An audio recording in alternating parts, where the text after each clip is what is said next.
When you start reading and studying the Bible and find yourself getting really excited about it, it's natural to want to share your enthusiasm with your friends and family.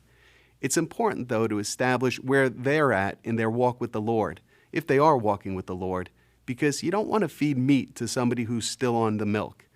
And if they're not saved, then you really need to keep your conversation basic and oriented to a level of their understanding. Regardless of where they're at spiritually, you need to remember that Jesus said, "A prophet is not without honor except in his own country and in his own house." So remember that while you may be changing dramatically on the inside, they remember you as the person you've always been.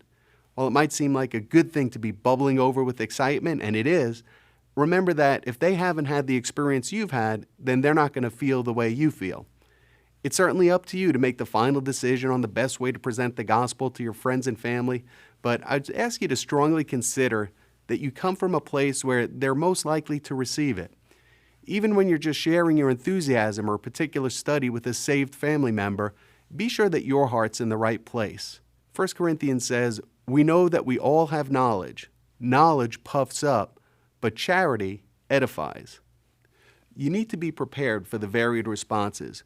They may share your enthusiasm, which would be great, but they may not be open to hearing your perspective on religion, which will feel like rejection. When this happens, you need to remember that they're going to continue to read you, even if they don't want to read the Bible. Also, they may be in a church where they're not real receptive to change, and they might be worried about diving into the Bible and making waves in their congregation. While you might feel that they need to jettison the fear of breaking tradition, you also need to understand that it's their decision to make. Sometimes your friends and family do become curious about your newfound love for the Scriptures. A verse that comes to mind is in Acts, where they were preaching about God raising Jesus from the dead.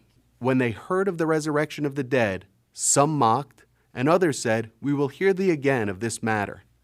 The key is not to push your views on people. Jesus said, "Blessed are those who hunger and thirst for righteousness, for they will be filled." The word "filled" here means to fill until satisfied. Allow their level of hunger to dictate how much you're able to feed them. When sharing your faith, you want to be able to hear the other person's questions or statements. It should be more of a dialogue than a lecture. Even if you're learned in the Scriptures and the other person isn't, they may have some life experience that can contribute to your edification and to the conversation. James says, "My dear brothers, take note of this.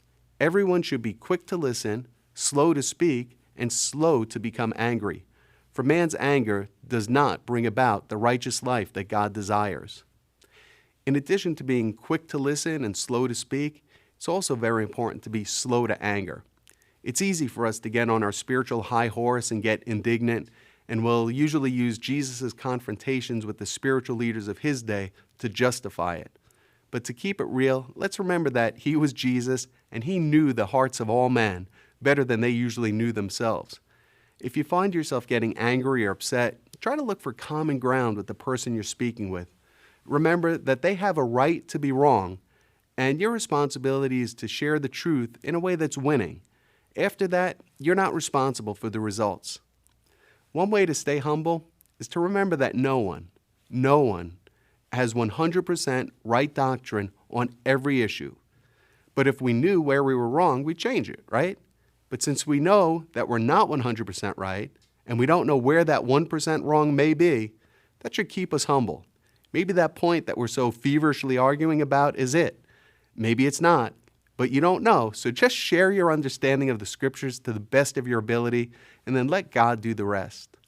Even on areas when we're confronting people on a particular sin, which is usually unpleasant but sometimes very necessary, the Word says, "Brethren, if a man be overtaken in a fault, you which are spiritual, restore such a one in the spirit of meekness, considering thyself, lest thou also be tempted." So in conclusion, just remember that while you're excited, and it's great to be excited for the Lord and for the things you're learning out of God's Word, remember that the person to whom you're speaking may not have had those same experiences, but be the best witness that you can be. You'll never regret that.